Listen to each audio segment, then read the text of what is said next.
Different things work for different people. There are plenty of top scorers on both sides of this debate. I'm not going to tell you how to do it. I'd say maybe do one exam stimulus first, one question stem first, see what you like better. Back when I was studying, I read the stimulus first. Now I read the question stem first. And you could say the question stem first locks you into a way of thinking, or it guides you in how you're thinking. It's a positive or negative tone.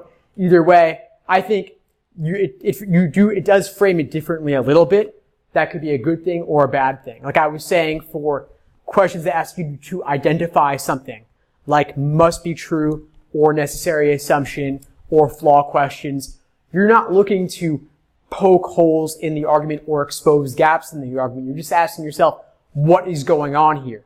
But for strengthen or for weaken or resolve, you do read with something different in mind. But if it's a fact set question, your job is not to do anything to it or even evaluate if it's right or wrong, because there's nothing to be right or wrong about it.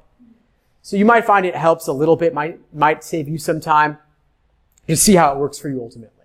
Inevitably, people who say they read stimulus first or STEM first don't do that all the time for every single one. Like if you see a question that takes up half the page, you're automatically going to know, oh, that's probably like a lengthy parallel question or lengthy principal application question. So in practice, I don't think anybody does only one or the other.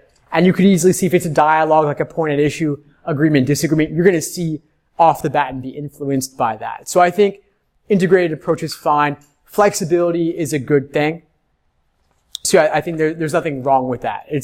There's no need to be overly rigid about this, especially because you're doing at least 50 of them or so in an entire exam, if not 75 with the experimental. So it's not a big deal.